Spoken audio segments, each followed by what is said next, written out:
धन्यवाद हो परमेश्वर का। परमेश्वर ने फिर हमें एक सप्ताह तक संभाले रखा, इसलिए हम परमेश्वर का धन्यवाद करेंगे। प्रभु यीशु हमारे जीवन में कैसे कार्य करता है, हमने गए सप्ताह में देखा था। गेरोशिनिया में जब प्रभु यीशु उनके सीमा में गए तो उनके गांव में आने से वो लोगों ने मना किया, उनके घर में आने से मना किया, उनके सीमा के हद में आने से मना किया। और यहाँ पे हम देखेंगे एक स्त्री जब प्रभु यीशु यरूशलेम को जा रहे हैं, प्रभु यीशु उस गांव के ओर से जा रहे हैं और वो स्त्री को मालूम पड़ा कि प्रभु यीशु उनके गांव के इधर से, उनके गांव के बाजू में से, उनके गांव के अंदर से जा रहे हैं। तो वो स्त्री वो प्रभु यीशु के पास कैसे दौड़ के आई और वो जो 12 साल से उसको जो बीमारी जकड़ के रखा था, वो बीमारी से 12 साल से ग्रस्त थी और वो उसके पास जो धन दौलत था उसने पूरा 12 साल में वो खर्चा की। सब डॉक्टर्स लोग के, उस टाइम के वैद्य लोगों को उसने दी, पूरा संपत्ति उसने खर्चा की, तो भी उसका वो बीमारी नहीं गया। जब परमेश्वर का पुत्र प्रभु यीशु उसके गांव के इधर से जा रहे थे तो उसको वो खबर मिली, तो स्त्री प्रभु यीशु की ओर दौड़ी। हम देखेंगे मरकुस 5 का 24 से लेके 34 के अंदर लिखा हुआ है। मरकुस 5 का 24 से लेके 34 तक लिखा है। तब वो उसके साथ चला और बड़ी भीड़ उसके पीछे हो ली, यहाँ तक कि लोग उस पर गिरे पड़ते थे। एक स्त्री थी जिसको 12 वर्ष से लहू बहने का रोग था। उसने बहुत वैद्यों से बड़ा दुख उठाया और अपना सब माल व्यक्त करने पर भी उसे कुछ लाभ नहीं हुआ, परंतु और भी रोगी हो गई। वो यीशु की चर्चा सुनकर भीड़ में उसके पीछे से आई और उसके वस्त्र को छू ली। वो स्त्री पहले 12 साल से वैध कराई थी, पूरा उसका धन संपत्ति पूरा खत्म हो गया था, वो निराश हो गई थी अपने जीवन में। फिर भी उसको एक आशा का किरण दिखाई दिया, उसके जीवन में एक आशा का किरण दिखाई दिया। किसी ने उसको कहा कि प्रभु यीशु परमेश्वर का पुत्र हमारे गांव के इधर से होके वो जाने वाले हैं। तो स्त्री उसने धाड़स बांध के उस परमेश्वर के पुत्र प्रभु यीशु के ओर दौड़ी और उस प्रभु यीशु जब जिस रास्ते से जा रहे थे उस रास्ते पे उनके आगे और पीछे, दाहिनी ओर, बाई ओर, चारों ओर भीड़ी भीड़ थी और प्रभु यीशु बीचों बीच चल रहे थे। वो स्त्री पीछे से आई और वो भीड़ को चीरते हुए प्रभु यीशु तक पहुंच गई। वो एक उसके अंदर एक विश्वास जगा, उसके अंदर एक आशा का किरण जगा और वो मनी मनी ये सोचने लग गई, परमेश्वर का पुत्र प्रभु यीशु का अगर मैं आंचल को भी छू लूंगी तो मैं चंगाई पाऊंगी। कितनी महान स्त्री होगी, कितना बड़ा विश्वास किया उसने अपना उद्धार पाने के लिए। यहाँ पे हम गिरोशिने में हम गया सप्ताह में देखा, उस आदमी के अंदर पूरा एक शैतान की झुंड थी। वो शैतान के झुंड को निकालने के बाद भी वो लोगों ने अपने गांव में प्रवेश करने से परमेश्वर को रोक दिया। परमेश्वर का पुत्र प्रभु यीशु को अपने गांव के हद में आने से रोक दिया। लेकिन ये स्त्री जब अपने गांव के इधर से प्रभु यीशु जा रहे करके जैसा है उसका कान के ऊपर ये बात गिरी, वो दौड़ के आई और वो मनी मनी ये सोची कि अगर मैं प्रभु यीशु का आंचल को भी अगर छू लूंगी तो मैं चंगाई हो जाऊंगी। मेरी बीमारी जो 12 साल से मुझे जकड़ के रखा है उससे मैं छूट जाऊंगी। जब वो प्रभु यीशु भीड़ के बीचों बीच चल रहे थे, लोग एक दूसरे के ऊपर गिर रहे थे, लेकिन वो स्त्री ये नहीं सोची कि मैं इसके अंदर प्रभु यीशु तक मैं कैसा पहुंचूंगी। ये कुछ सोची नहीं है। वो चलने लग गई भीड़ को चीरते हुए। भीड़ में उसको बहुत से लोगों ने धक्का दिया होगा। वो स्त्री बहुत सी बार गिरी भी होगी और उठी होगी और चलना चालू की होगी। हम अगर इमेजिन करेंगे वो स्त्री उतना भीड़ में से चल रही होगी तो उसको उतना आसानी से रास्ता नहीं मिला होगा। वो सबसे धक्का खाते हुए गिरते उठते प्रभु यीशु तक पहुंच गई और उसने प्रभु यीशु का आंचल को छू लिया। उनके आंख के ऊपर जो कपड़ा था उसको छू लिया। उसी वक्त उसको चंगाई मिला। प्रभु यीशु को वो मालूम पड़ गया और वो कह रहे हैं कि मुझे कौन छुआ। तब प्रभु यीशु के चेले कह रहे हैं, प्रभु आपके ऊपर तो भीड़ एक दूसरे के ऊपर गिर रहे हैं, आपके ऊपर लोग गिर रहे हैं और आप कहते हो कि आपको कोई छू लिया। तो भी प्रभु यीशु कह रहे हैं, नहीं नहीं मुझे कोई छू लिया। प्रभु यीशु आगे पीछे मोड़ के देखने लग गए तो वो स्त्री जान गई कि अभी मैं छुप नहीं सकती हूँ। वो स्त्री आई और प्रभु यीशु के घुटने पैरों पे गिरी और रोने लग गई। बोलती, प्रभु मैंने छू लिया आपसे। और उसने बीती अपनी पूरी कहानी बताई और वो रोने लग गई। तो प्रभु यीशु कहा, जा बेटी, तेरे विश्वास ने तुझे क्या किया? चंगाई किया। तेरे विश्वास ने तुझे इस बीमारी से छुटकारा दिया। फिर उस रास्ते पे मत जाना, फिर उस बीमारी में मत जकड़ना। उसी तरह परमेश्वर हमारे जीवन में भी इस वक्त ये दुख भरी घड़ी में प्रभु परमेश्वर हमारे सबके जीवन में आना चाहता है, लेकिन हम नहीं बुलाते हैं।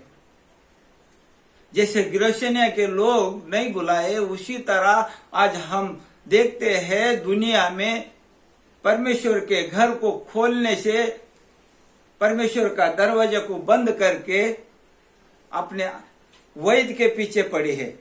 जैसा वो स्त्री 12 साल वैद्य के पीछे अपना पूरा धन संपत्ति लुटा दी, उसी तरह दुनिया में सब लोग डॉक्टर्स के पीछे पड़ के पूरा अपना धन संपत्ति लुटा रहे हैं, लेकिन परमेश्वर के सामने घुटने टेक के परमेश्वर के सामने बिल बिलाने से छूट के वैद्य के पीछे पड़े हैं। ये स्त्री 12 साल तक वैद्य कराने के बाद जब परमेश्वर के पास गई तो एक क्षण में चंगाई हो गई। उसी तरह हम लूका 18 का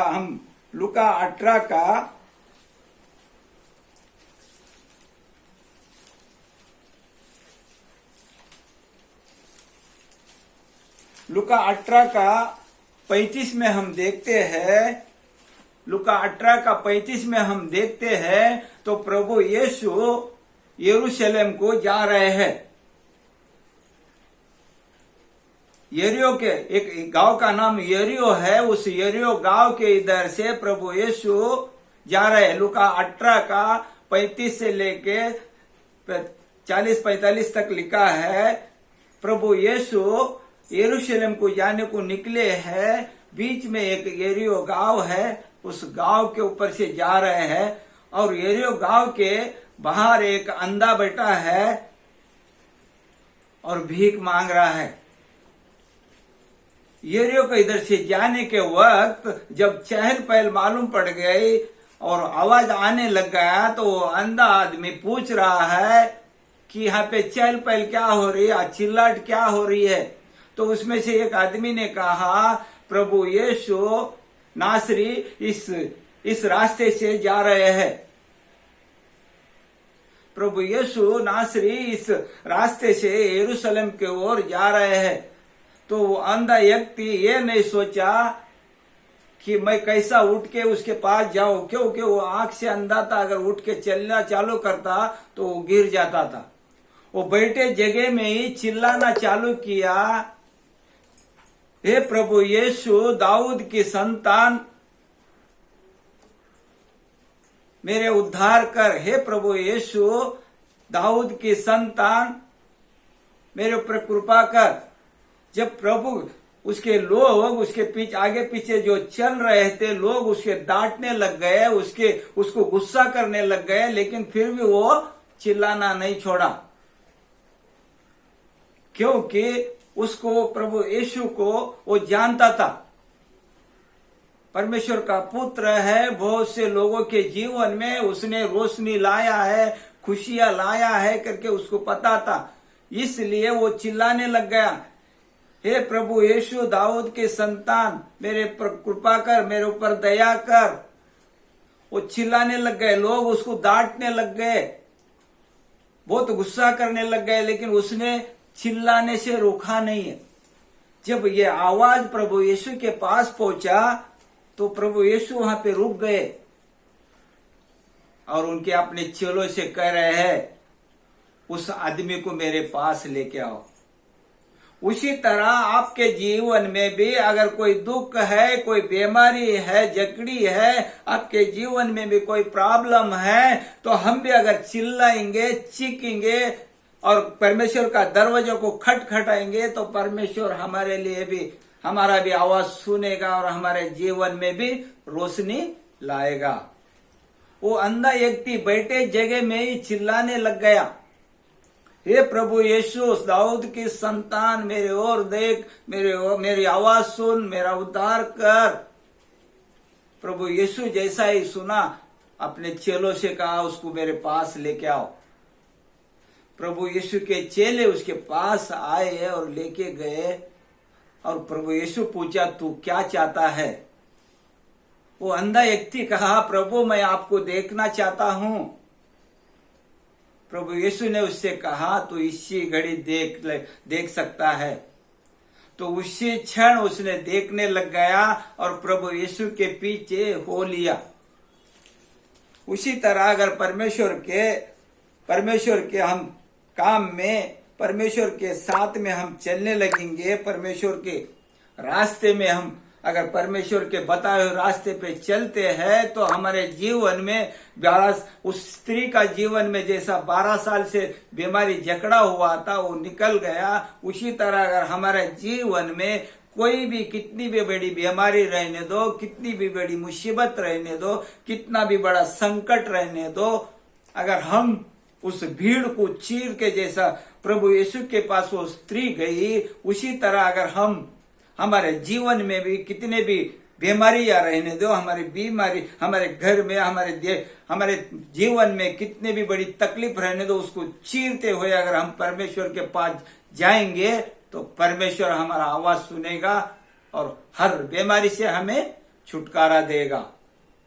और उस अंधे ने जैसा चिल्लाया बैठे जगह में, अगर हम चिल्लाएंगे, चीखेंगे, स्तुति आराधना में, प्रार्थना में हम चिल्लाएंगे और प्रभु की ओर आंखें लगाएंगे, मन की आंखें लगाएंगे तो परमेश्वर हमारा आवाज सुनेगा और हमारे जीवन में कार्य करेगा। जैसा उस अंधे व्यक्ति के जीवन में रोशनी आया, उसी तरह हमारे और आपके जीवन में भी रोशनी आएगा, आपके घर में भी रोशनी आएगा, आपके जीवन में भी रोशनी आएगा। यहाँ पे वही हो गया। यहाँ पे कहता है वो पहली बात तो हमें ये करना चाहिए कि वो स्त्री जैसा भीड़ को चीरते हुई गई, वैसा ही हमारे जीवन में कितनी भी बड़ी बीमारी रहने दो, कितनी भी बड़ी तकलीफ रहने दो, हमारे घर में कितनी भी बड़ी गरीबी रहने दो, दरिद्री रहने दो, उसको चीरते हुए परमेश्वर के पास पहुंचना है तो हमारी वो सब दरिद्री, हमारी सब बीमारियां निकल जाएगी। दूसरी बात, प्रभु के आंचल को छुई। हम भी परमेश्वर को परमेश्वर के दरवाजे पे जाके परमेश्वर का छूने का हम क्या करना चाहिए, कोशिश करना चाहिए। परमेश्वर को हम कब छू सकते हैं, हम स्तुति आराधना में, प्रार्थना में हम लगे रहेंगे, विश्वास में बने रहेंगे तो परमेश्वर को हम छू सकते हैं। तीसरी बात यह है कि परमेश्वर ने उसे चंगाई दिया। जब परमेश्वर को आंचल को उसने, प्रभु यीशु के आंचल को छुई तो तुरंत उसको चंगाई मिल गया। उसी तरह परमेश्वर के वो भीड़ को चीर के हम भी उसके पास जाएंगे, परमेश्वर के पास, तो हमें भी कितनी भी बीमारियां रहने दे, हमें उससे चंगाई मिलेगी। चौथी बात हम देखेंगे, अंधे ने हलचल देखा। वो अंधा देख नहीं पाता था, लेकिन वो रास्ते पे से जा रहे तो हलचल उसके कानों में सुनाई दिया, तो उसने कान से सुना और उसने तुरंत चिल्लाना चालू किया। हलचल सुना उसने। वैसा ही हम भी, हमारे जीवन में परमेश्वर का आहट होती है।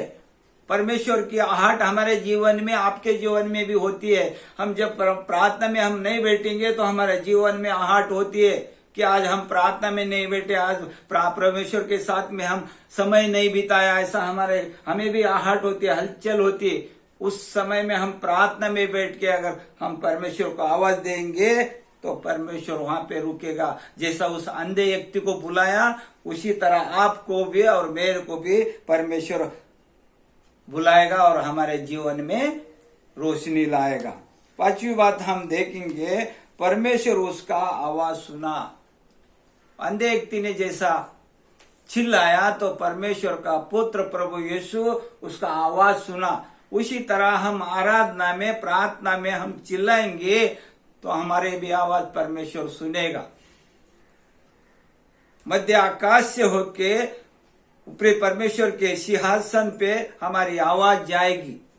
स्तुति आराधना का आवाज परमेश्वर के पास जाएगी, हमारी प्रार्थना की आवाज परमेश्वर के पास जाएगी, मध्य आकाश को चीरते हुए परमेश्वर के पास जाएगी। क्योंकि मध्य आकाश में रोकने के लिए शैतान की सेना है, लेकिन हमारी आवाज जैसा उस अंधे का आवाज पूरा भीड़ को चीरते हुए प्रभु यीशु के पास गई, उसी तरह हमारी आवाज परमेश्वर के सिंहासन तक जाएगी और परमेश्वर हमारी आवाज सुन के हमारे जीवन में कार्य करेगा। परमेश्वर इस वचन को आशीष करे, ब्लेस करे। आप सबको परमेश्वर इस वचन के द्वारा छुए और आपके जीवन में कार्य करे। आमीन।